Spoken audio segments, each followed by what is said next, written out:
জন্তুর মধ্যে রব্বুল আলামিনের যেই নিয়ামত কত ভরানো আছে, মানুষকে আল্লাহ তাআলা বোঝাতে চাচ্ছেন যে যেই তোমরা গাভীটা বাড়িতে পালন করছো সেই সম্পর্কে তোমরা একটু আলোচনা বিবেচনা করেছো যে এর মধ্যে কত গুণাগুণ রয়েছে। মহানবী সাল্লাল্লাহু আলাইহি ওয়াসাল্লামের কাছে এইরকম একজন মহিলা এসে জিজ্ঞাসা করলেন যে ইয়া রাসূলুল্লাহ ওয়া আল্লাহর নবী, আল্লাহ রাব্বুল আলামিনের দয়া মানুষের উপরে কতটুকু? সে সম্পর্কে বলল, মাননীয় মুসলিম সমাজ আল্লাহ রাব্বুল আলামিন বলেন ওয়া ইন্না লাকুম ফিল আনামি লাইবরা। মহান আল্লাহ তাআলা বলছেন যে আমি তোমাদের জন্য কি করেছি, জন্তুকে চোপায়া জন্তু পশুকে কি করেছি, তোমাদের জন্য শিক্ষণীয় রয়েছে। তার মধ্যে যেই গাভীটা আমরা পুষি, যেই গাভীটা আমরা বাড়ির মধ্যে রাখি, এই গাভীটাকে নিয়ে আল্লাহ রাব্বুল আলামিন মানুষকে চেতনা দিচ্ছে যে আমার নিয়ামত তোমরা গুনো।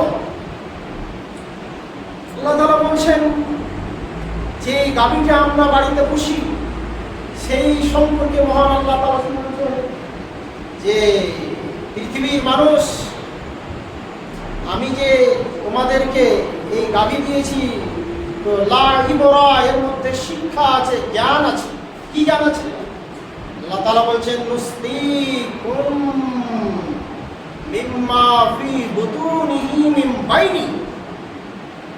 আল্লাহ তাআলা বলছেন যে আমি তোমাদেরকে পান করাই। কি পান করাই? তার পেট থেকে আমি এমন জিনিস বের করে দিই তোমাদেরকে, যার ধান থেকে তোমরা সেটাকে কি করো? পান করো। কি? মহান আল্লাহ তাআলা বলছেন যেই জন্তুটাকে তোমরা বাড়িতে ঘাস, খড়, কুটা, দানা, পানি সব খিলার পরে মহান আল্লাহ তাআলা বলছেন এই পশুটা যখন প্রস্রাবের জায়গা দিয়ে আল্লাহ তাআলা প্রস্রাব বের করে, যেখান দিয়ে গোবর বের হয় সেখান থেকে আল্লাহ তাআলা গোবরের ব্যবস্থা করে দিয়েছেন। আর আল্লাহ তাআলা বলছেন যে তার খুনকে আমি, তার রগে আমি প্রবাহিত করেছি, এবং তার যে দুধটা আছে দুধটাকে আমি নিচের ধানের দিকে আমি নিয়ে এসেছি। মহান আল্লাহ তাআলা এখান থেকে মানুষকে বোঝাচ্ছেন যে আমার ক্ষমতাটা কতটুকু। আল্লাহ তাআলা বলছেন আরসিউ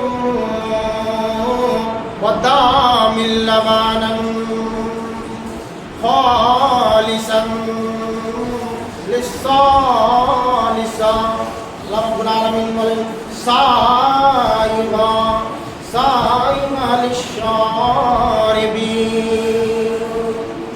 আর আল্লাহ তাআলা বলছেন হে দুনিয়ার বাসীরা তোমরা শোনো, যেই গাভীটা তোমরা পুষো, যেই গাভীটা তোমাদের বাড়িতে আছে, যখন তোমরা চারা খিলাও, যখন তোমরা দানা খিলাও, যেই গোবরটা হয়, যেই প্রসবটা হয়, যেই খুনটা হয়, আর আল্লাহ তাআলা বলছেন আল্লাহ তাআলা বলছেন ফারশিউ ওয়া তামিল লাবানান।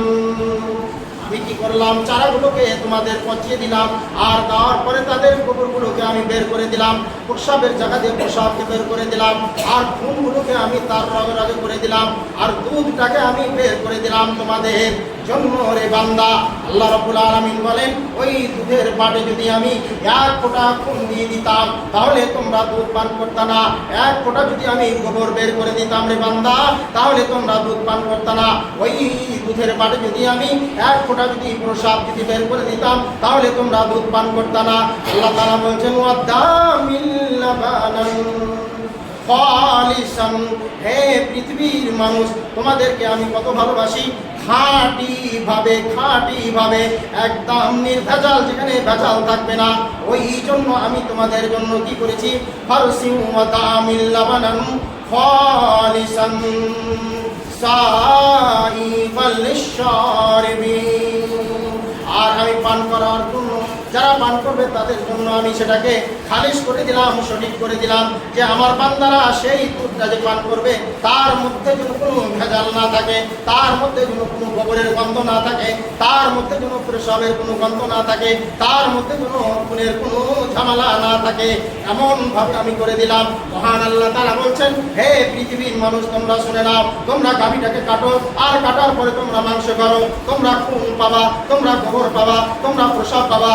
কিন্তু দেখো আমার কারিগরি দেখে নাও, আমার বাহাদুরি দেখে নাও, তোমরা এক ফোঁটা দুধ কেউ বের করতে পারবে না।